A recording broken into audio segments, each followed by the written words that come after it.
अस्सलाम वालेकुम नाज़रीन, आप देख रहे हैं प्रोग्राम दो टोक। मैं हूं किरण नाज। पाकिस्तान पीपल्स पार्टी और पीटीआई की जो यारी थी वो 30 घंटे भी नहीं चल सकी। तारीफ तनकीद में बदल गई, तहनीती जज्बात की जगह तहफ़्फ़ुज़ात और इल्ज़ामात ने ले ली। हालात ने कल रात उस वक्त पलटा खाया जब सिंध हुकूमत ने पीटीआई को जलसे की इजाज़त देने में ताख़ीर की, जिस पर तहरीक इंसाफ ने ऐलान किया कि अब इंतज़ामात के लिए वक्त ही नहीं बचा, इसलिए जलसा बाग़ जिना के बजाय मज़ार क़ाइद के दरवाजे के सामने यानी सड़क पर होगा। लेकिन सिंध हुकूमत ने इस ऐलान को मुस्तरद किया। पुलिस फौरी तौर पर एक्शन में आई और बाग़ जिना पहुँच गई जहाँ जलसे की इजाज़त दी गई थी, और उसकी हुदूद में मौजूद कारकुनान को मुंतशिर करने के लिए फिर लाठीचार्ज किया, कईयों को गिरफ्तार भी किया गया। हालात कंट्रोल में आए तो बाग़ जिना वाली सड़कों को रुकावटें लगाकर बंद कर दिया गया।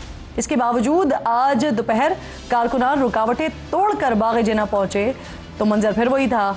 एक तरफ से शेल और लाठीचार्ज हो रहा था, दूसरी तरफ से कारकुनान पत्थर बरसा रहे थे। इस दौरान एक पुलिस एहलकार जख्मी भी हुआ है। मीडिया की गाड़ियों को भी नुकसान पहुंचा है। कुछ कारकुनान गिरफ्तार भी हुए, लेकिन बाद में उन्हें कुछ दूर जाकर छोड़ दिया गया। लेकिन इस दौरान नाज़रीन, तहरीक इंसाफ की जो मकामी क़यादत है उनसे लेकर मरकज़ी क़यादत तक कोई नज़र ही नहीं आया। सब गायब थे। हमेशा की तरह बेचारे गरीब कारकुन ही मैदान में थे, वही लाठियां खा रहे थे। पीटीआई के सेक्रेटरी जनरल सलमान अकरम राजा ने दावा किया कि सिंध हुकूमत ने हैदराबाद से वापस आते हुए मोटरवे को बंद कर दिया। वो जंगल के रास्ते बचते बचाते कराची पहुंचे हैं। सुहेल आफरीदी ने भी सिंध हुकूमत को जाली करार दे दिया। ये देखे सारी गाड़ियां भी रोक दी हैं, आगे जो है वो रोड भी बंद की है। 7.5 घंटे हमने हैदराबाद से कराची आने तक गुजारे हैं। मजबूरन ऐसे रास्तों से आना पड़ा जहाँ पर ना इंसान था, ना दुकानें थी, ना जो है लोग थे। मोटरवे बंद है। अब भी हमारे सैकड़ों साथी जो है वो हैं। हम तो मोटरवे से उतर कर जंगलों में से, गाँव गलियों में से होते हुए किसी तरह यहाँ पहुँचे। बाग़ जिना जाने के लिए तमाम रास्तों को बंद कर दिया गया है। सिंध की जाली हुकूमत तो अजरक को इज्जत नहीं दे पाई, लेकिन सिंध की आवाम ने दी है। इस सारी सूरत हाल पर बात करने के लिए मेरे मोअज़्ज़ज़ मेहमानों में मुझे पाकिस्तान मुस्लिम लीग नून से निहाल हाशमी साहब ज्वाइन करेंगे। कराची से सिंध हुकूमत की नुमाइंदगी करते हुए मिर्ज़ा इख्तियार बेग साहब प्रोग्राम में साथ मौजूद होंगे, और पाकिस्तान तहरीक इंसाफ के मौक़िफ़ के लिए सेनेटर मशाल यूसुफ़ज़ई साहिबा मेरे साथ मौजूद होंगी। लेकिन इन तमाम लोगों से पहले ज़रा जो ऑन ग्राउंड रिपोर्टर मौजूद हैं समा के, उनसे बात कर लेते हैं और उनसे पूछ लेते हैं कि इस वक्त सिचुएशन है क्या। शाहनवाज़ कादरी प्रोग्राम में ज्वाइन कर रहे हैं। आपकी शुक्रगुजार हूँ शाहनवाज़। पहले ये बताइए कि जो शारा कायदीन है या बाग़ जिना वाली सड़क है मिजना रोड की, वो तमाम रुकावटें लगाकर बंद कर दी गई थी। इस वक्त क्या सूरत हाल है? क्या रुकावटें वगैरह हटाई गई हैं ताकि बाग़ जिना जो जलसे की जहाँ पर इजाज़त है वहाँ तो कम से कम कारकुनान पहुँचे? देखिए, इस वक्त अगर ताज़ा तरीन सूरत हाल की बात करें तो इस वक्त है तमाम जो है रुकावटें हटा दी गई हैं और कारकुनान को कहीं पे भी नहीं रोका जा रहा। सुबह के वक्त हमने देखा था, गुज़िश्ता रात हमने देखा था कि जो नुमाइश चौरंगी है वो मैदान जंग बना हुआ था, कशीदा सूरत हाल थी, और सुबह से ही जो है पुलिस और जो सियासी जमात के कारकुनान हैं उनके दरमियान जो है तसादुम था वो चलता रहा था, और जो कारकुनान हैं उनकी जानिब से पथराव किया गया था और पुलिस की जानिब से जो है लाठीचार्ज और जो है आंसू गैस के शेल चलाए गए थे। ताहम तमाम कारकुनान को जो है मुंतशिर कर दिया गया था। लेकिन जब कारकुनान की तादाद में इजाफा होना शुरू हुआ और पूरे शहर भर से जो है कारकुनान आना शुरू हुए तो उसके बाद पुलिस बेबस हुई और पुलिस की जानिब से जो है हथियार डाल दिए गए और कंटेनर्स जो है जो आवाम थी, जो कारकुनान थे, उनकी जानिब से ही हटाए गए। और बाग़ जिना जो है एक टाइम हमने देखा शाम के वक्त तकरीबन जो है फुल हो चुका था, लेकिन जो है सुहेल आफरीदी जो है पहुँचे नहीं, लोग कारकुनान इंतज़ार करते रहे और उसके बाद जो है आहिस्ता आहिस्ता जाना शुरू हो गए। तो अब ताज़ा तरीन सूरत हाल ये है कि जो ग्राउंड है वो तो तकरीबन खाली हो गया है। जो कुछ कारकुनान है वो नुमाइश चौरंगी पर ही भी मौजूद हैं और इंतज़ार कर रहे हैं कि सुहेल आफरीदी आए और उनसे खिताब करें। लेकिन आज बहुत ज़्यादा सूरत हाल कशीदा रही है और इसमें सबसे अफसोसनाक वाक़या ये हुआ है। नहीं, ये आपने जो एक बात बताई ना, इसमें पीटीआई की कामयाबी भी है, लेकिन पीटीआई ने अपनी कामयाबी को यानी कैश ही नहीं किया। आप कह रहे हैं बाग़ जिना कि जिसका अच्छा खासा रकबा है ये तकरीबन फुल हो चुका था, लेकिन कारकुनान वहां पे इंतजार कर रहे थे, पीटीआई की क़यादत पहुंची ही नहीं। यानी सुहेल आफरीदी साहब या सलमान अकरम राजा साहब जो अभी कुछ देर पहले प्रेस कॉन्फ्रेंस कर रहे थे प्रेस क्लब में, वो भी अभी तक नहीं पहुंचे हैं।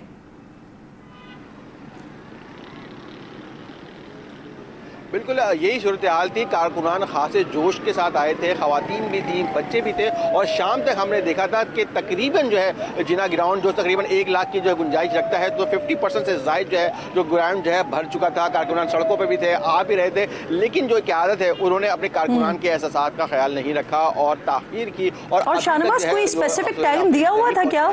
क्योंकि कल मैं देख रही थी पीटीआई के ग्रुप्स के अंदर 3 बजे का टाइम दिया हुआ था कि 3 बजे कारकुनान पहुंच जाए जलसा गाह पर। तो अभी इस वक्त 10 बज रहे हैं और आप कह रहे हैं कि कोई भी नहीं पहुंचा है यहाँ पर कारकुनान नहीं क़यादत। देखिए, कारकुनान और जो है जो उनके जो क़यादत है उसमें जो है राब्ते का फुकदान हमें देखने में आया, क्योंकि कई मरतबा जो टाइम दिया गया, जैसे कि आप ने भी जिक्र किया कि 3 बजे का टाइम भी दिया गया था, उसको फिर रिवाइज़ किया गया, 6 बजे का टाइम दिया गया, उसके बाद 7:30 बजे का टाइम दिया गया, लेकिन अब ये वक्त होने वाला है और अभी तक जो है सुहेल आफरीदी नहीं पहुँचे। कारकुनान खासे नाराज़ भी हुए हैं। हमने कुछ कारकुनान से बात करने की कोशिश की है, उनकी जानिब से कहा गया था कि हम बड़े जोश और मोहब्बत से आए थे, लेकिन जो है क़यादत ने जो है उनकी जो है रहनुमाई नहीं की और अब वो वापस जा रहे हैं। जी ठीक, बहुत बहुत शुक्रिया आपका। शाहनवाज ऑन ग्राउंड मौजूद हैं जहां पर कारकुनान तो हैं, लेकिन पीटीआई की जो मरकजी क़यादत है वो अभी तक नहीं पहुंची है। दिन ख़त्म हो गया, जलसे का जो वक्त दिया हुआ था वो तक ख़त्म हो गया, लेकिन क़यादत नहीं है वहां पर मौजूद। प्रॉबली क्योंकि 2 दिन जो सब शीरो शकर रहे वहां पर, तो शायद PMLN को थोड़ी सी परेशानी हो रही हो। अब तो बड़ा रिलैक्स होंगे। निहाल हाशमी साहब, ये किस तरह से देख रहे हैं इस सारी सिचुएशन को?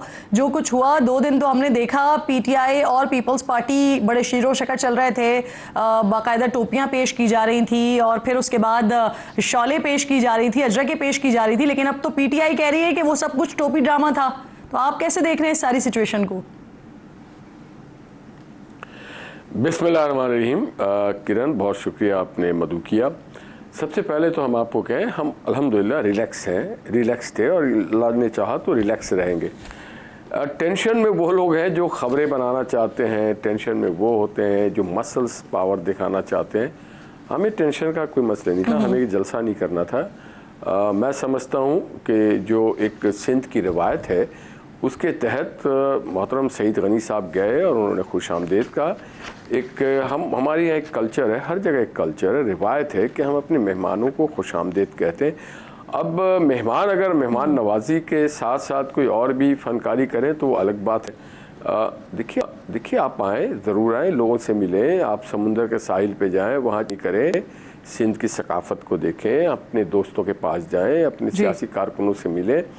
मगर अगर आप मसल पावर करके कोई एजिटेशन की सियासत करना चाहें या कोई ट्रैफिक को डिस्टर्ब करना चाहें या निज़ाम में खलल डालना चाहें, तो वो फिर जो उनकी जिम्मेदारी है जो लोगों की, वो फिर अपनी जिम्मेदारी अदा करते हैं, फिर शिकायत नहीं होना चाहिए। जलसा वो तो निकले स्ट्रीट मूवमेंट के लिए ना, मोबिलाइजेशन के लिए निकले हैं हाशमी साहब, वो तो बता के निकले। सर मैं आती हूँ दोबारा आपकी तरफ, आपसे एक और भी बड़ा अहम सवाल है कि इजाज़त किसने दी है जलसे की? क्योंकि जो जलसा गाह है ये विफाक की टेरिटरी है ना, और एक पॉइंट ऑफ व्यू ये भी आ रहा है सिंध हुकूमत की तरफ से, क्योंकि वो टेरिटरी विफाक की है, वहाँ से इजाज़त देर से आई, इस वजह से फिर इजाज़त देने में ताखीर हुई।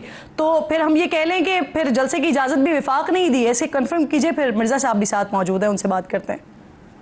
जी, मैं ये समझता हूँ कि जलसे जुलूसों की या कोई महफिल की या सेमिनार की इजाज़त लेने के लिए डिस्ट्रिक्ट कमिश्नर जो हैं DC साहब, वो सही फोरम है और DC की तरफ से इजाज़त दिए जाते, जो मेरे आज तक नॉलेज में है एज ए सियासी वर्कर। इसके लिए कोई वफाकी हुकूमत, सूबाई हुकूमत या डिस्ट्रिक्ट गवर्नमेंट से नहीं, बल्कि डिस्ट्रिक्ट मजिस्ट्रेट कंसर्न उसके ज़िम्मेदार हैं।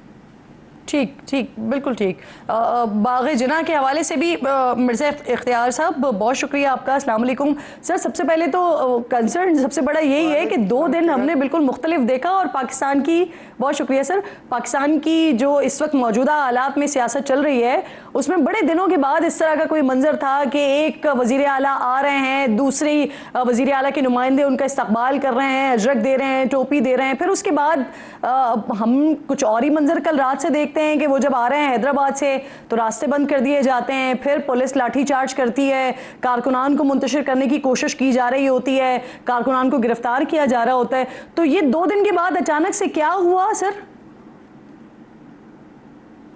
देखें किरण, पहली चीज़ तो यह है कि 2 हफ्ते पहले टीवी के प्रोग्राम में मैंने अपनी ज़ाती हैसियत से जब बात हो रही थी तो बड़े खुले दिल के साथ कहा था कि नहीं, अगर सिंध में आते हैं अपना वज़ीर आला साहब के PK के, तो हम तो दोनों हाथों से, खुले हाथों से उनका इस्तकबाल करेंगे, उन्हें वेलकम कहेंगे और उन्हें हम वो तमाम जो सिंध की सकाफ़त है, जो हमारी ट्रेडिशन है मेहमान नवाजी की, वो इंशाअल्लाह आपको नज़र आएगी। वो हमने किया, वही एहतराम, वही इज्जत। बेग साहब, जो देखें जो काबिले सताइश अमल है उसका मैंने खुद भी तस्करा कर दिया, लेकिन जलसे की इजाजत देने के बाद जो कुछ हुआ, अब इस पे बात कीजिए ना सर, ये करने की वजह क्यों, कि क्या पेश आ रहा हूँ। मैंने शुरू वहाँ से किया था कि जब उन्होंने कदम रखा तो हमने उन्हें सर आंखों पे बिठाया और उन्हें पार्टी के वर्कर से मुलाकात थी, तंजीम से मुलाकातें की, मीटिंग की, मदार कायद आए, हर जगह वो नॉर्मल तरीके से घूमे। फिर हमने उन्हें परमिशन की भी, वर्बल तो हमने उन्हें बता ही दिया था आप बिल्कुल करें, और कुछ फॉर्मेलिटीज़ होती हैं वो करने के बाद, और ये प्लीज़ वफाक की परमिशन वगैरह कुछ नहीं है, ये सूबे सिंध में जो डिप्टी कमिश्नर हैं, जो कमिश्नर साहब हैं, उन्होंने ऑफ कोर्स चीफ मिनिस्टर साहब की रजामंदी के साथ ये उन्हें परमिशन दी है। और हमारा सिर्फ एक ही रिक्वेस्ट थी कि कोई मुल्क दुश्मन बात ना हो, कोई इस्टेब्लिशमेंट, कोई हुकूमत के ख़िलाफ़ ऐसी बातें ना हो जो महज़ूब तरीके से नहीं पहचानी जाती, नहीं जानी जाती। तो ये बात थी, और हमने उन्हें यह भी कहा था कि स्पेसिफिक एजेंडा दे दें जिस एजेंडे पे आप यहाँ आए। सर ठीक है, जो इजाजतनामे के साथ जो आपने जो LOC दिया उसमें जो TORs थे सर, ठीक है, वो बात हम डिस्कस कर चुके हैं। लेकिन सवाल बेग साहब ये है कि कल रात जब हैदराबाद से वापस वो कराची के लिए आ रहे थे, तो कराची और हैदराबाद का मोटरवे से 1 घंटा 50 मिनट से कम का रास्ता है सर, 7 घंटे से ज्यादा उनको लगे आने में। फुटेजेस हमारे सामने मौजूद हैं, कंटेनर्स लगाए हुए थे, बंद किया हुआ था, कच्चे के रास्ते से उनको आना पड़ा सर। मैं इस्लामाबाद आया हूँ क्योंकि कल से हमारा इजलास सेशन है नेशनल असम्बली का, लेकिन मैं जो मालूमात जानता हूँ सिक्योरिटी कंसर्न जो हैं वो हमारी जिम्मेदारी है एज ए मेज़बान, एज ए होस्ट। और उसके लिए अगर कहीं पे कोई फॉर्मेलिटीज़ की गई होंगी मेरे इल्म में नहीं है, लेकिन ये बिल्कुल भी हम बतलाता हूँ पार्टी पॉलिसी में बिल्कुल ये था कि हमने इन्हें इज्जत देनी है, एहतराम देना है इन्हें। हम सर अगर उनकी सिक्योरिटी को मलहूज रखा हुआ था तो फॉर्मेलिटी तो ये थी कि वो सिक्योरिटी में ज्यादा जल्दी पहुंच जाते, बजाय इसके कि सड़कों को बंद कर दिया गया सर। देखें किस नौयत की सिक्योरिटी वो क्या है मुझे यहाँ नहीं पता, लेकिन ये मैं बतलाऊंगा हमारी पहले दिन से जो भी आपस में हम एक पार्टी की बातें होती हैं, एक बार भी कहीं ये बात नहीं हुई है कि हमने कोई रोड़े अटकाने या हमने परमिशन दे के कि ये किराए पे मिट्टी में डालना है, ये बिल्कुल नहीं है। नहीं तो हम परमिशन नहीं देते। अगर हमें कोई शक शुबात होते हमने खुले दिल के साथ, जहां उन्होंने कहा वहां परमिशन दी और पूरी फैसिलिटीज के साथ आपने परमिशन दे दी, लेकिन परमिशन के बाद जहां पर बेग साहब जलसा हो रहा है सर, जो नुमाइंदे वहां पर मौजूद हैं, जो लोग वहां पर मौजूद हैं, वो बता रहे हैं कि जलसा गाह में लोग आ गए थे, मरकजी क़यादत ही PTI की नहीं पहुंची। ये PTI से अलग सवाल है, लेकिन आपके लिए सवाल ये सर कि बाग़े जिना की तो इजाज़त आपने खुद दे दी ना जलसा करने की, आपने ये उनको मना कर दिया कि सड़क पे जलसा नहीं करना है, जलसा गाह के अंदर करना है जलसा, तो वहां पर लाठीचार्ज क्यों कर रहे हैं फिर? जी देखें, ये आप तो लाठी चार्ज पे बार बार जोर दे रही हैं। मैं ये कहता हूँ कि उस वक्त क्या वाक़या हुआ, सिक्योरिटी कंसर्न क्या हुई है, हमने जिन शराइत पे इन्हें परमिशन दी वो शराइत इन्होंने मानी है, और उन शराइत में 2 शराइत बहुत बड़ी हैं जो आप बात नहीं कर रही, उसको भी मैं चाहता हूँ आप हिस्सा बनाएं आज की बहस का। और वो ये था, हमने कहा पुरअमन जलसा होगा, कोई हमारी इस्टेब्लिशमेंट को, फौज को, हुकूमत को कोई गंदे अल्फाज, को गालियाँ, कोई ऐसे अल्फाज जो महज़ब माशरे में ज़ेब नहीं देते वो नहीं होंगे। और ये किस्म की मनफी बात नहीं होगी उनके स्टेज से। तो सर अभी स्टेज पर आए ही नहीं ना, अभी तो जलसा ही शुरू नहीं हुआ। नहीं बस, तो फिर उसके बाद जब उन्होंने इसको माना है और हम बड़े खुश थे, अब वो लोग आन के आए जलसा ये करें। आपको तो पता है जलसे का टाइम शायद 4-5 बजे था। अभी कमिश्नर होम सेक्रेटरी मेरे साथ इकबाल मेमन सिंध के बैठ के आए, हम एक ही फ्लाइट से आए, वो यही बतलाते 4-5 और 4-5 बजे का टाइम था तकरीबन जलसा करने का। अब ये हमारी तो जिम्मेदारी नहीं है कि जलसा हम शुरू करवाएं या लोग वहाँ पे उनको पहुँचाएं या कायदीन जिनको वो चाहते हैं उनको पहुँचाएं। ये तो सर अगर आपने इजाजत दे दी थी तो फिर ये भी हो सकता था कि जो सड़कें ब्लॉक की हुई हैं सर, जो सड़कें ब्लॉक की हुई हैं वो रुकावटें भी ना लगाते ना। जब आपने एक अच्छा जस्टर दे दिया था तो मुकम्मल हो जाने नहीं देते, फिर उसके बाद दूध का दूध और पानी का पानी हो जाता। बेग साहब मुझे इजाजत दीजिए, काफी लंबी डिबेट हो गई है सर, मुझे इजाजत दीजिए। हाशमी साहब की तरफ जरा मैं सवाल ले जाऊं। एक बात मेरी सुने आप जरा, एक बात सिर्फ, मैं अभी बिलावल साहब ने पीपल्स पार्टी के योम तासीस पे और बरसी पे जलसे किए थे, मुझे पहुंचने में 2 घंटे लगे, रोड बंद थे, मेरी गाड़ी में मैंने लिखा हुआ है मेरे पर परमिशन से नहीं पहुंच सका, मैं 2 घंटे लगे, सिक्योरिटी कंसर्न थी और उसमें हम नाराज होके या कोई इश्तियाल अंगेजी नहीं कर सकते थे। तो जरा ठीक आप ये कह रहे हैं, चले सिक्योरिटी कंसर्न क्या थे, मैं आती हूँ ना आपसे दोबारा पूछती हूँ। मिशाल साहिबा मुझे ज्वाइन कर चुके हैं प्रोग्राम में, बहुत शुक्रगुजार हूँ आपकी। मिशाल साहिबा सबसे पहले ये बताइए, जो जलसे का टाइम दिया हुआ था उस टाइम से भी अब आगे 3-4 घंटे हो गए हैं, कारकुनान वहां पर पहुंचे हुए हैं, रुकावटें अगर थी उसे भी अबूर करके कारकुनान पहुंचे हुए हैं, मरकजी क़यादत कहाँ है, मकामी क़यादत कहाँ है, वो क्यों नहीं पहुंची है? बहुत शुक्रिया किरण साहिबा। देखें जी, हमें बिल्कुल एनओसी जारी किया गया, लेकिन हमें एनओसी तकरीबन 11-12 घंटे पहले जारी किया गया और वो भी जब जारी किया भी गया तो उसके बावजूद पुलिस आई, पुलिस ने रेड किए, शेलिंग की और लेकिन आवाम ने रेजिस्टेंस दिखाई। इस टाइम चूंकि इर्द गिर्द के लोग सिर्फ पहुंच चुके हैं और जो दूर के इलाकों के लोग हैं वो अभी तक पहुंच नहीं पा रहे हैं, क्योंकि इन्होंने कंटेनर्स लगाए हैं, इन्होंने रास्ते बंद किए हुए हैं, खुद वज़ीर आला साहब फंसे हुए हैं, वो पहुंच नहीं पा रहे। एक तो आवाम का जमे गफीर है, दूसरा इन्होंने हर्डल्स पूरे रास्ते में लगाए हुए हैं, एक हर्डल्स को क्रॉस करने में टाइम लग जाता है ऑब्वियसली। तो इस वजह से ये इनके हथकंडे, इनको लगता था कि शायद या आवाम नहीं आएगी, जब इनको पता चला कि आवाम निकल आई है तो इन्होंने रास्ते बंद कर दिए। तो ये सारा कुछ एक हथकंडों के तहत हो रहा था। हमें तो खुशी थी कि शायद सिंध में अब भी शहीद जुल्फिकार अली भुट्टो साहब की हुकूमत है, सिंध में अभी भी शहीद बेनजीर भुट्टो साहिबा की हुकूमत है। जब गनी साहब आए उन्होंने सुहेल अफरीदी साहब को वेलकम किया, लेकिन ये देख के लग रहा है कि शायद अभी भी कहीं ना कहीं जरदारी साहब के राज के साए हैं, जिसकी वजह से जमहूरियत को डिरेल करने की कोशिश हो रही है। अगर ये ना करते तो खुश आइंदा रहता, क्योंकि आवाम तो निकलेगी, हम आएंगे, रेजिस्टेंस देंगे। अगर पुरअमन तरीके से हो, आपने देखा कि हमने पिछले 2 दिन से वज़ीर आला साहब है सिंध में, कराची में एक गमला तक नहीं टूटा, एक पत्ता तक नहीं टूटा। तो अगर इसी तरह पुरअमन तरीके से जमहूरी तरीकों को प्रिवेल किया जाता तो ज्यादा खुशाइंदा बात होती। अच्छा, मुझे ये फरमाइए क्योंकि मंडे की एक मुलाकात भी होनी थी वज़ीर आला KPK और वज़ीर आला सिंध के दरमियान, वो मुलाकात नहीं हो रही है अब क्या?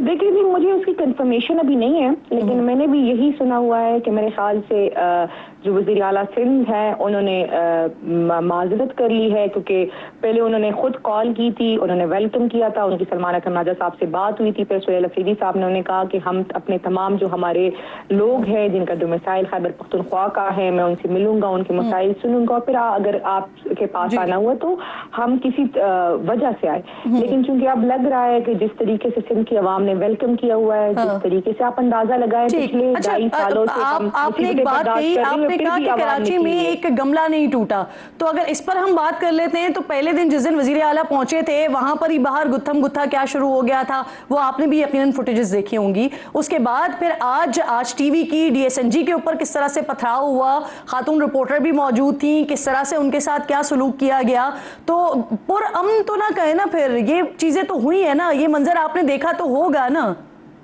देखिए, पहली बात तो आपने बात की कि जी वो जो विजुअल्स थे, बिल्कुल आपने देखा कि गुत्तम गुत्ता लोग, क्योंकि ऑब्वियसली हर कोई दूसरे से को धकेल रहा था कि मैं सबसे पहले सुहेल अफरीदी साहब का वेलकम कर लूं, वो होता है। लेकिन जो आपने दूसरी बात की, तो आपने आज सुबह के मनाजर देखे कि किस तरीके से पुलिस पूरे ग्राउंड में पेड़े मार रही थी, किस तरीके से कारकुनान को वहां से भगा रही थी, किस तरीके से मुनतजिमीन को वहां से भगा रही थी। वो सब कुछ दिखाया है मिशाल साहिबा, वो सारी चीजें मैंने दिखाई है और मैंने सवाल भी किया है जो रेलिवेंट है हैं, उनसे सवाल किया है इस पर, लेकिन ये देखें ये जो डीएसएनजीस पर हमला करना है या मीडिया की गाड़ियों को पे तोड़फोड़ है, इसकी तो तारीख है ना। पीटीआई के हर जलसे में इस तरह की कोई चीज निकलती है। जियो की डीएसएनजी पे पीटीआई के कारकुनान ने अटैक किया, समा की डीएसएनजी पे पीटीआई के कारकुनान ने अटैक किया, आज टीवी की डीएसएनजी पर पीटीआई के कारकुनान ने अटैक किया। तो ये तारीख है ना आपकी। मैं पहली बात तो ये है कि हमारी ऐसी कोई भी तारीख नहीं है। हमने हमेशा मीडिया की आज़ादी की बात की है, हमने मीडिया को सपोर्ट किया हुआ है, आज भी हम मीडिया को सपोर्ट करते हैं। हमें पता है मीडिया की बड़ी मजबूरियां हैं, बहुत सी चीज़ें वो नहीं दिखा सकते, बहुत सी चीज़ें वो नहीं बोल सकते। इवन अगर हम बात कर ले तो हमारी बातों पर बीपर्स लग जाते हैं, हम मजबूरियाँ समझते हैं। हाँ, अगर इस किस्म, चूंकि मैंने खुद नहीं देखा, अगर इस किस्म का कोई वाक़या हुआ है मैं उसकी मजम्मत करती हूँ, लेकिन मेरा नहीं ख्याल कि उसमें पीटीआई के कारकुनान शामिल होंगे। वो ऐसे भी हो सकता है कि सिंध पुलिस की तरफ से भी हो, क्योंकि आपने देखा सिंध पुलिस आज लाठी चार्ज कर रही थी, आज लोगों को मुंतशिर कर रही थी। बहुत से लोग, सिंध पुलिस के लोग जो आम कपड़ों में थे, वो भी कारकुनान के साथ उलझने की कोशिश कर रहे थे, लेकिन आगे से हमारे लोग पुरअमन थे। मैं समझती हूँ कि अगर जमहूरियत जिस तरीके से सुहेल अफरीदी साहब को वेलकम किया गया, जिस तरीके से मिशाल साहब, वैसे जब 9 मई होता है ना तो उस वक्त लोग कारकुनान जो घर से बाहर निकलते हैं वो इमरान खान के लिए निकलते हैं, लेकिन फिर जो तोड़फोड़ होती है वो आप लोग लगा देते हैं इल्जाम के एस्टेब्लिशमेंट ने लोगों को भेजा है। अब यहाँ पर अगर मोबिलाइज कर रहे हैं और अगर कारकुनान आपके निकल रहे हैं, वो इमरान खान के लिए निकल रहे हैं या वो वजीर आला के लिए निकल रहे हैं, लेकिन अगर तोड़फोड़ हो रही है, पथराव हो रहा है, डीएसएनजीस को नुकसान पहुंचाया जा रहा है, तो फिर वो सिंध पुलिस के हो सकते हैं लोग। तो ये थोड़ा सा ये मिशाल से थोड़ा सा डबल स्टैंडर्ड हो जाता है ना। मैं उसकी मजम्मत करती हूँ, बिल्कुल, ये बहुत अच्छी बात है आपकी। अब मुझे ये फरमाइए। मजम्मत करती हूँ, लेकिन मुझे, क्योंकि मैंने ना विजुअल्स देखे, ना मुझे पता है कि वाकया हुआ क्या है बेसिकली, ना मुझे उसकी तफसीलात पता है, तो इस पर मैं ज्यादा बात नहीं कर सकूंगी। लेकिन मैं सिर्फ इतना कहूंगी कि अगर सिंध में शहीद जुल्फिकार अली भुट्टो साहब की दी गई रिवायात को कंटिन्यू किया जाता तो ये अच्छा रहता। जो टेम्परेचर है वो भी कम हो जाता, जमहूरियत की भी भला होती। लेकिन जो किया गया, हम समझते हैं कि पीपल्स पार्टी की भी बड़ी मजबूरियां होंगी, जो एकदम उन्होंने अपना पैंतरा बदल दिया जी। अच्छा, अब अगला लाहेअमल आपका क्या है? अब आगे वजीर आला यहाँ पर कब तक पहुँच रहे हैं और फिर उसके बाद क्या वजीर आला सिंध से मुलाकात होगी अब इस सब के बाद? पहली बात तो ये देखें जी कि जो कल वज़ीर आला साहब के साथ जो हादसा हुआ, जिस तरीके से वो हैदराबाद से आए, उनके रास्ते बंद किए गए, फिर बयाबान रास्तों से वो हो के कराची पहुंचे। मेरे ख्याल से वज़ीर आला सिंध साहब को ये जेस्चर देना चाहिए था कि वो एक्सक्यूज कर लेते, सॉरी कर लेते, मजम्मत कर लेते या कॉल ही कर लेते, जो उन्होंने नहीं किया। आज के भी आपने हालात देख लिए कि जिस तरीके से ये दिखा कुछ और रहे हैं, कर कुछ और रहे हैं। तो उसके बाद तो जो भी डेवलपमेंट्स होगी वो तो इस पर मैं कमेंट करूंगी, वो वक्त से पहले होगा। लेकिन अभी चूंकि इन्होंने हमारे रास्ते बंद किए हुए हैं, हमने जुल्फिकार की तरफ पहुंचना है, लोग आए हुए हैं। आप ये चेक करें, आप ये चेक करें कि पिछले 2.5 सालों से जिस पार्टी के साथ मुसीबतें सऊबतें उन्होंने बर्दाश्त की है, वो फिर भी निकले हुए हैं। बिल्कुल ठीक, बिल्कुल ठीक। निहाल साहब, जो मिशाल साहिबा बात कर रही हैं, ये जिस तरह की इस वक्त सिचुएशन है, एक तरफ मुज़ाकरात की बातें हो रही हैं, जो यहाँ पर मरकजी क़यादत मौजूद है वफाक में, वो भी मुज़ाकरात की बात कर रहे हैं। वज़ीर आज़म साहब खुद मुज़ाकरात के हवाले से कहते हैं कि मेरा ऑफिस खुला हुआ है, आ जाएं। दूसरी तरफ अगर एक पार्टी को रोका जाए, रास्ता इस तरह से रोका जाए, तो फिर ये जो टेम्परेचर है ये कम कैसे होगा? मुज़ाकरात तक बात आएगी कैसे? टेबल पे लोग आएंगे कैसे सर? किरण, हम तो गुज़श्ता 7 सालों से मुज़ाकरात की बात कर रहे हैं। आपको याद होगा उस वक्त वज़ीर क़ायदे हिज़्ब इख्तिलाफ़ आज के वज़ीर आज़म शहबाज शरीफ साहब ने अपनी पहली तकरीर में मुख़ातब किया था उस वक्त के वज़ीर आज़म इमरान खान साहब को कि आए बैठ के मिसाक़े मईशत करते हैं, आए बैठ के बात करते हैं। और बिलावल भुट्टो साहब ने कहा था कदम बढ़ाओ इमरान खान, हम आपके साथ हैं। बात यह है कि ना वो मुज़ाकरात पे यकीन रखते हैं, वो सिर्फ एक तशद्दुद और फस्तायत पे यकीन रखते हैं। मैं उसकी वजह आपको बताऊं, उन्होंने अपने किसी भी कारकुन, अपने लीडर, अपने पार्लियामेंटेरियन, अपने चेयरमैन, जनरल सेक्रेटरी को इस काबिल नहीं समझा कि वो किसी से मुज़ाकरात करें।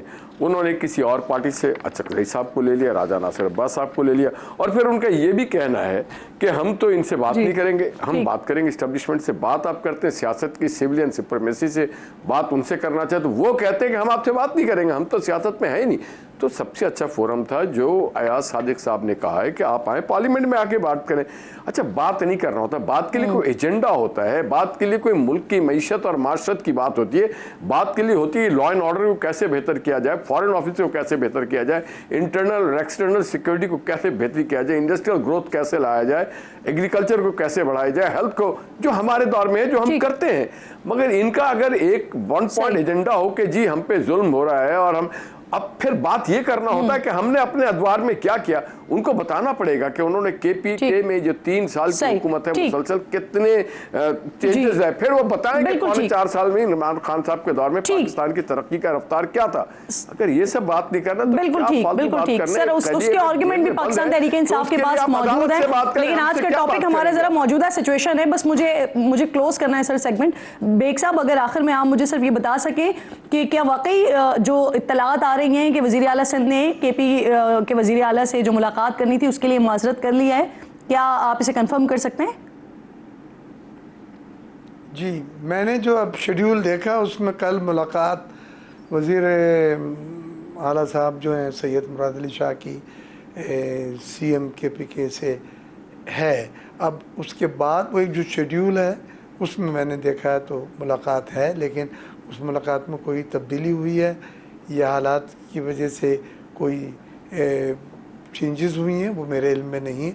लेकिन ये बात मैं ज़रूर कह के ऑन रिकॉर्ड अपनी बात वाज़ह करूँगा कि देखें, वर्कर्स PTI के बड़े हॉस्टाइल हो चुके हैं, उनको उकसाया भी जा रहा है, वो ख़ुद भी एजिटेटेड और हॉस्टाइल हैं, और वो तशद्दुद और कन्फ्रंट्रेशन के तौर के ऊपर हर जगह उनका वही रवैया है।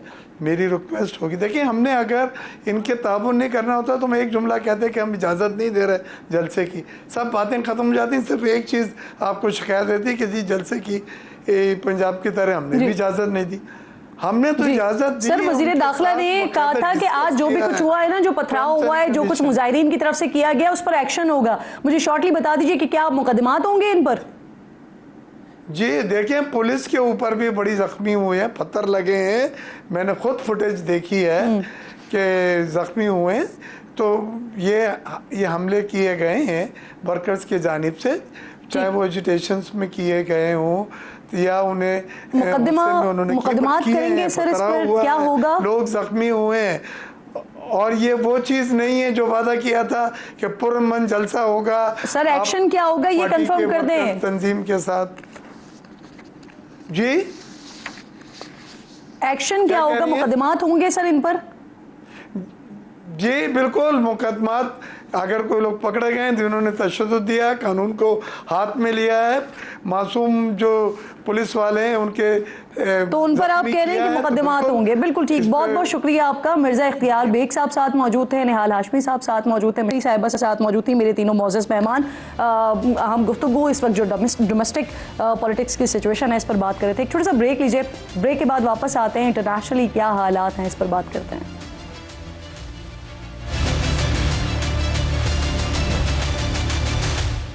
प्रोग्राम में एक बार फिर आपको खुशामदीद कहेंगे। वेनेजुएला के तेल पर कंट्रोल हासिल करने के बाद अब ट्रंप ग्रीनलैंड पर कब्जे के लिए बेताब हैं।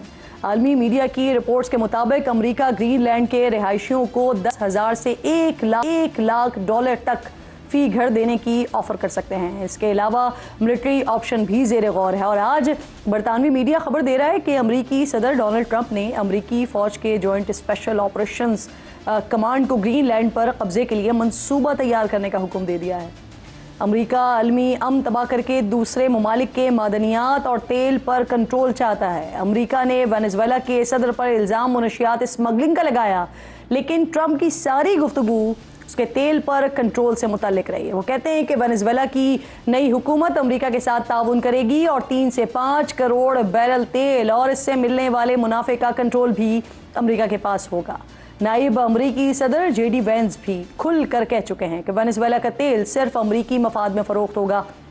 इस सारी सूरत हाल से एक बात तो बड़ी वाज़ेह हो गई है कि बात सिर्फ और सिर्फ तेल और कुदरती वसाइल की चाहत की है जो अमेरिका को दूसरे ममालिक की तरफ खींचे जा रही है। और इस चाहत के पीछे वजह अमरीकी डॉलर की दिहाइयों से जारी इजारादारी को लाहिक ख़तरात हैं, जिस पर अमरीकी मईशत खड़ी है और अमरीका बहादुर वर्ल्ड ऑर्डर अपने हिसाब से तश्कील देता है। और जो भी इस डॉलर पावर को चैलेंज करने की कोशिश करता है उसे अमेरिका इबरत का निशान बना देता है। इस डॉलर पावर की कहानी जानने के लिए आपको थोड़ा माजी में जाना पड़ेगा। ये 8 जून 1974 की बात है। अमरीकी वज़ीर ख़ारजा हेनरी किसिंजर और सऊदी अरब के दरमियान खुफिया मुआहदा तय पाता है कि तेल की फ़रोख्त अब डॉलर में होगी। इस मुआहदे को पेट्रो डॉलर अग्रीमेंट का नाम दिया गया। कुछ वक्त बाद इसमें ओपेक रुकन ममालिक भी शामिल हो गए और डॉलर आलमी मईशत का मरकज़ बन गया। बढ़ती डिमांड को पूरा करने के लिए अमेरिका ने धड़ाधड़ डॉलर छापे और अमेरिकी मईशत फलती फूलती और तगड़ी होती रही। इंस्टीट्यूट फॉर स्ट्रेटेजिक स्टडीज़ में शाये मजमून बताता है कि 1974 के मुआहदे के मुताबिक सऊदी अरब तेल सिर्फ अमरीकी डॉलर्स में फ़रोख्त करेगा। इसके बदले अमेरिका सऊदी अरब को सियासी और फ़ौजी तहफ़्फ़ुज़ देता रहा, लेकिन 2024 में सऊदी अरब ने यह मुआहदा ख़त्म कर दिया ताकि वो अपनी मईशत को तेल पर कम और दूसरे शोबों पर ज़्यादा मजबूत बना सके। अब सऊदी अरब चीन जैसे मुल्कों के साथ तिजारत बढ़ा रहा है और ब्रिक्स में भी शामिल हो रहा है। इससे दुनिया एक नई मुतवाज़न माशी समत की तरफ जा रही है। इसके बाद अमेरिका डॉलर को बचाने के लिए हाथ पांव मारना शुरू हो गया है। वेनेजुएला जो दुनिया के सबसे बड़े यानी 303 अरब बैरल खाम तेल के ज़खायर का मालिक है, एक वक्त था कि अमेरिका वेनेजुएला के तेल का मरकज़ी ख़रीदार था। अमेरिका हर साल वेनेजुएला का 40% तेल ख़रीदता था, लेकिन मदुरो के इक़्तिदार में आने के बाद गुज़िश्ता दिहाई में वेनेजुएला पर बढ़ती हुई अमरीकी पाबंदियों के दौरान चीन ने अमरीका की जगह ले ली और यूँ चीन वेनेजुएला के तेल का सबसे बड़ा ख़रीदार बन गया। चीन और वेनेजुएला की कुर्बतें इतनी बड़ी कि 2017 में मदुरो की सदारत में वेनेजुएला ने चीन को डॉलर के बजाय युआन में तेल फ़रोख्त करने का ऐलान कर दिया। रूस भी वेनेजुएला का अहम इत्तेहादी बना और इसने यहाँ भारी सरमायाकारी कर दी। अमरीका से दूरी बढ़ती गई। 2023 में सदर मदुरो ने ब्राज़ील, चीन, रूस, इंडिया, जनूबी अफ्रीका के अमरीकी डॉलर की इजारादारी मुखालिफ या उसके मुतबादल समझे जाने वाले इत्तेहाद ब्रिक्स में शामिल होने की ख्वाहिश का भी इज़हार कर दिया। सदर मदुरो के इस इक़दाम ने पेट्रो डॉलर की ताकत को चैलेंज कर दिया। कुछ ऐसा ही इक़दाम इराक़ के साबिक़ सदर सद्दाम हुसैन ने 2000 में किया था, जब अक्टूबर 2000 में सद्दाम हुसैन ने अक़वाम मुत्तहिदा के ऑयल फॉर फूड प्रोग्राम के तहत अपना खाम तेल यूरो में फ़रोख्त करने का ऐलान किया। सद्दाम हुसैन के इस फैसले ने डॉलर्स की पुश्त पनाही पर सवार अमरीका की आलमी बादशाहत को ललकार दिया, जिसका नतीजा ये निकला कि 145 अरब बैरल खाम तेल के साथ दुनिया के चौथे बड़े ज़खायर रखने वाले इराक़ पर 20 मार्च 2003 को अमेरिका ने बड़े पैमाने पर तबाही फैलाने वाले हथियारों की मौजूदगी का बहाना बनाकर हमला कर दिया। और 9 माह बाद 13 दिसंबर को अमरीकी फ़ौज ने अंडरग्राउंड पनागाह में छुपे हुए माजूल सदर सद्दाम हुसैन को ढूंढ निकाला। फिर 3 साल इराक़ी अदालत में मुकदमा चलाने के बाद सद्दाम हुसैन को अमरीकी फ़ौज की निगरानी में बगदाद में ही फांसी दे दी गई। लीबिया के साबिक़ सदर मुअम्मर कज़ाफ़ी की कहानी भी इसी सिलसिले से मिलती जुलती है, जो 2011 में अपने ही मुल्क में होने वाली बगावत के बाद अमरीकी हिमायत याफ्ता अवामी तहरीक के हाथों बीच सड़क पर मारे गए। मौत से 3 साल पहले मुअम्मर कज़ाफ़ी ने अफ्रीका को अमरीकी डॉलर से आज़ाद करने के लिए सोने पर मबनी अफ्रीकी करेंसी गोल्ड दिनार का आइडिया पेश किया। यहाँ ये बात याद रखना ज़रूरी है कि लीबिया खाम तेल के 48.4 अरब बैरल ज़खायर रखने वाला दुनिया का 8वां और अफ्रीका का सबसे बड़ा मुल्क है। वापस चलते हैं मुअम्मर कज़ाफ़ी के गोल्ड दिनार आइडिया की तरफ। माहिरीन का मानना है कि कर्नल मुअम्मर कज़ाफ़ी के डॉलर से आज़ादी के ख्वाब और नेटो तर्ज के अफ्रीकी ब्लॉक के लिए सरगर्म होने ने उनके 42 साला इक़्तिदार का खात्मा कर दिया।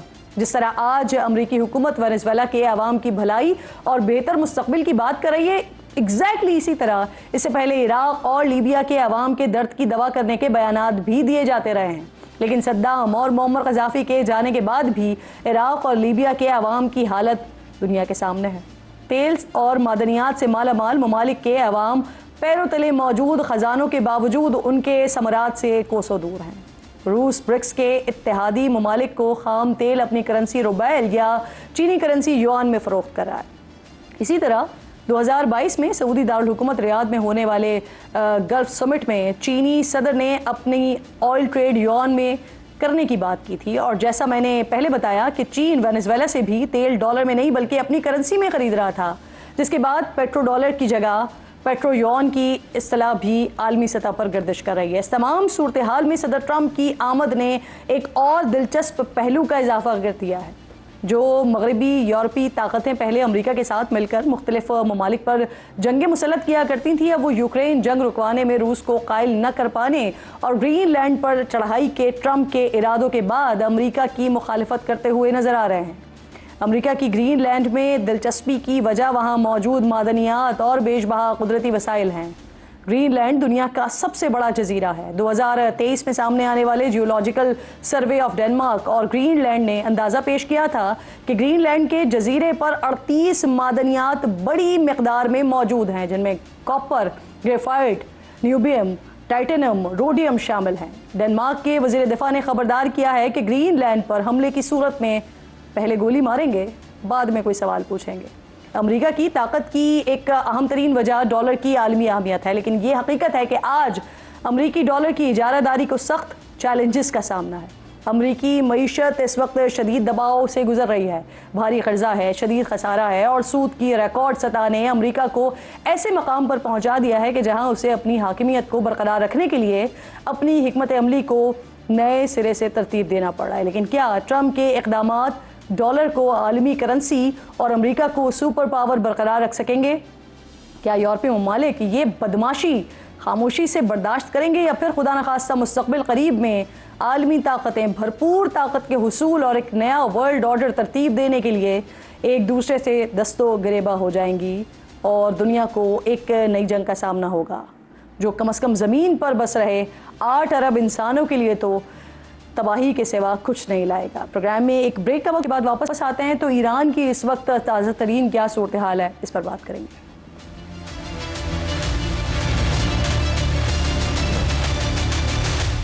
वेलकम बैक वंस अगेन नाज़रीन। ईरान और अमेरिका के दरमियान बराह रास्त जो जंग के खतरात हैं वो बढ़ गए हैं। अमेरिकी अखबार न्यूयॉर्क टाइम्स ने यह दावा किया है कि सदर ट्रंप को ईरान पर हमले के नए ऑप्शन से मुतल्लिक ब्रीफिंग दी गई है। ट्रंप कोई कदम उठाना चाहते हैं लेकिन उन्होंने अभी कोई हतमी फैसला नहीं किया। अलबत्ता कल सोशल मीडिया पर लिखा था कि ईरान आज़ादी चाहता है और अमेरिका ईरान की मदद के लिए तैयार है।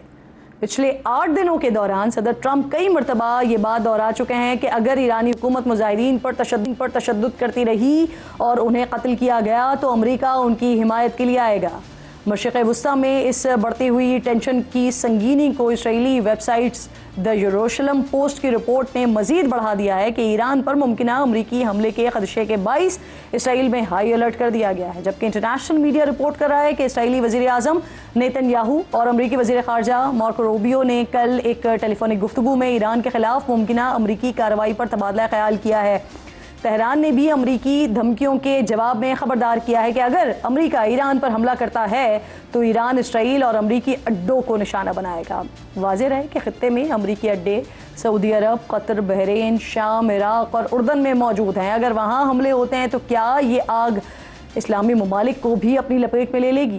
पार्लियामेंट से खिताब में ईरानी स्पीकर ने कहा है कि ईरान अपनी दिफाई हिकमत अमली को सिर्फ जवाबी कार्रवाई तक महदूद नहीं रखेगा बल्कि वाज़ेह और अमली ख़तरात की बुनियाद पर पेश की इक़दाम का भी जायज़ा लिया जाएगा और किया जाएगा। उनका मज़ीद कहना था कि ये पैगाम सदर ट्रंप और उनके इत्तेहादियों के लिए है कि वो गलत अंदाजे न लगाएं। नॉर्वे में कायम ईरानी ह्यूमन राइट्स ऑर्गेनाइजेशन का दावा है कि 2 हफ्तों से जारी मुजाहिरों में कम से कम 192 अफराद की अमवात की तस्दीक हो चुकी है, जबकि हकीकी तादाद इससे कहीं ज़्यादा हो सकती है। ईरानी न्यूज़ एजेंसी तस्नीम रिपोर्ट कर रही है कि ईरान भर में जारी मुजाहिरों के दौरान अब तक 114 सिक्योरिटी एहलकार मारे जा चुके हैं। ईरानी मीडिया के मुताबिक एक ईरान नवाज हैकर ने ऐसे 600 अफराद की शनाख्त की है जिनके बारे में हुक्काम का दावा यह है कि ये मौसाद के एजेंट्स हैं और ईरान में एहतजाज को भड़काने में भी मुलव्वस हैं। ईरानी सदर मसूद पज़ेश्कियान कौम से खिताब में कह रहे हैं कि अमेरिका और इसराइल फसाद बर्पा करने वालों को कह रहे हैं कि आगे बढ़ो और वो उनके साथ हैं। हलाकतों की मनसूबाबंदी नाकाबिले बर्दाश्त है, अवाम अफरा तफरी को रोकें। दूसरी तरफ ईरानी अटॉर्नी जनरल ने कहा है कि जो एहतजाज करेगा उसे खुदा का दुश्मन समझा जाएगा, ऐसा जुर्म जिसकी सज़ा मौत है। ईरानी प्रोसिक्यूटर जनरल ने मुजाहिरों के दौरान गिरफ्तार किए गए अफराद के खिलाफ तेज़ रफ्तारी से मुकदमात चलाने के लिए खुसूसी अदालतें तश्कील देने और जुर्म साबित होने पर सज़ाए मौत देने की हिदायत भी की है। जर्मनी, कनाडा, बरतानिया समेत कई ममालिक में अवाम ईरानी मुजाहिदीन के हक में सड़कों पर निकले हैं। ईरान में जारी मुजाहिरों के दौरान मुख्तलिफ शहरों से सामने आने वाली वीडियोज़ में एक झंडा नजर आया है सामने, जिस पर शेर और सूरज बना हुआ है। इस झंडे की तारीखी अहमियत है। 1969 में ईरानी इनकलाब के बाद आयतुल्लाह खुमैनी के हुक्म पर ईरानी झंडे और इंतज़ामी दस्तावेज़ात से शेर और सूरज के निशान को ख़त्म कर दिया गया था। ईरान में मुजाहिरों के अलावा ये झंडा अब एलन मस्क के सोशल मीडिया प्लेटफॉर्म एक्स पर भी नज़र आ रहा है। एक्स ने इमोजी में मौजूद ईरान के सरकारी परचम को इस पुराने शेर के तस्वीर वाले झंडे से बदल दिया है, जो शायद ईरान की हुकूमत की अलामत समझा जा रहा है।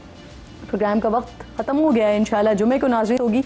अपना और अपने मुल्क का ख़ास ख्याल रखिए। फ़लस्तीन को, मकबूजा कश्मीर को अपनी दुआओं में याद रखिए। अल्लाह ने के बाद।